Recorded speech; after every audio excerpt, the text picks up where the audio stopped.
বুয়া বুয়া বলে চিৎকার করে। রাষ্ট্রীয় অনুষ্ঠানে কি এগুলো মানায়? জনগণের নির্বাচিত প্রতিনিধি আমরা, হাওয়ার থেকে উড়ে এসে বসি নাই এখানে। কবে আমরা শিখবো? প্রতি মুহূর্তেই তারা যে নেতার চেয়ে বড় এটা প্রমাণ দেওয়ার জন্য মুখিয়ে থাকে। সকালটা ভালোই কেটেছিল, টেলিভিশনে দেখেছি জুলাই জাদুঘর উদ্বোধনী অনুষ্ঠানটি। সেখানে মাননীয় প্রধানমন্ত্রী এবং অন্যান্য দেশের বিশিষ্ট ব্যক্তিবর্গ ছিলেন। জুলাই যোদ্ধাদের একটি মিলন মেলা দেখতে পেয়েছিলাম সকালে। জাতীয় ঐক্য সহজেই প্রতিভাত হয়েছিল, কিন্তু বিকেলের এই অনুষ্ঠানটিতে যা দেখলাম এটি অভিপ্রেত ছিল না, একেবারেই অনভিপ্রেত। জাতীয় অনুষ্ঠানে আমরা তো জাতীয় ঐক্যের কোনো বহিঃপ্রকাশ দেখাতে পারলাম না। ভুল তো মানুষ করেই, নিশ্চয়ই এখানে ডকুমেন্টারিতে অনেক ভুল আছে। প্রথম ভুল আমি দেখেছি, সেখানে তো আবু সাঈদের ছবিই নাই। আবু সাঈদ এই বিপ্লবের প্রতিচ্ছবি, প্রতীক, তার ছবি না থাকলে এটা কোনো ডকুমেন্টারি হলো না। সেখানে আরও নাই দেশনেত্রী বেগম খালেদা জিয়ার ছবিও তো নাই। সুতরাং কিছু ভুল হয়েছে এবং এই ভুল মাননীয় মন্ত্রী জোর হাতে স্বীকার করেছেন, ক্ষমা চেয়েছেন, বারংবার ক্ষমা চেয়েছেন। তারপর তো শান্ত হওয়া উচিত এই ধরনের একটা জাতীয় অনুষ্ঠানে।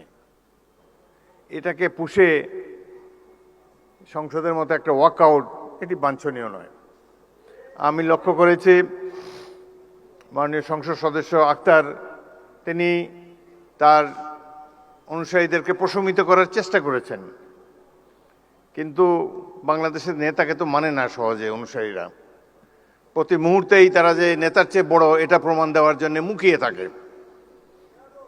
সেই কারণেই এই ধরনের একটা অনুষ্ঠানের এই পরিণতি হলো। এখানে যারা বিদেশি বসা ছিল, আমি মনে মনে চিন্তা করছিলাম যে ইংরেজিতেই ভাষণ দেব, বিদেশিরা দেখুক 16 বছর আমরা কিভাবে কাটিয়েছি, কিন্তু তারা তো চলেই গিয়েছে। যাই হোক, জাতীয় অনুষ্ঠানে এই ধরনের বিশৃঙ্খলতা মোটেই কাম্য ছিল না। ভাই, আমরা তো জনগণের ভোট নিয়ে এখানে এসেছি, জনগণের নির্বাচিত প্রতিনিধি আমরা, হাওয়ার থেকে উড়ে এসে বসি নাই এখানে। সুতরাং এই সরকার, নির্বাচিত একটি সরকার, এটুকু শ্রদ্ধা সম্মান প্রাপ্য। ভুল তো আমরা করি, আরো হয়তো সামনে আরো ভুল করব, সেই ভুল করলে তার জন্য মাসুলও দেব, কিন্তু সবাই মিলে ভুল সংশোধন করতে চাই। সকালে অনুষ্ঠানটা একটা চমৎকার একটা অনুষ্ঠান ছিল। প্রফেসর ইউনূস নিচে বসেছিলেন, তাকে মাননীয় প্রধানমন্ত্রী ডেকে এনে সম্মান দেখিয়ে তার পাশে বসিয়েছেন, স্টেজে উঠিয়েছেন। এটাই তো আমরা কামনা করি।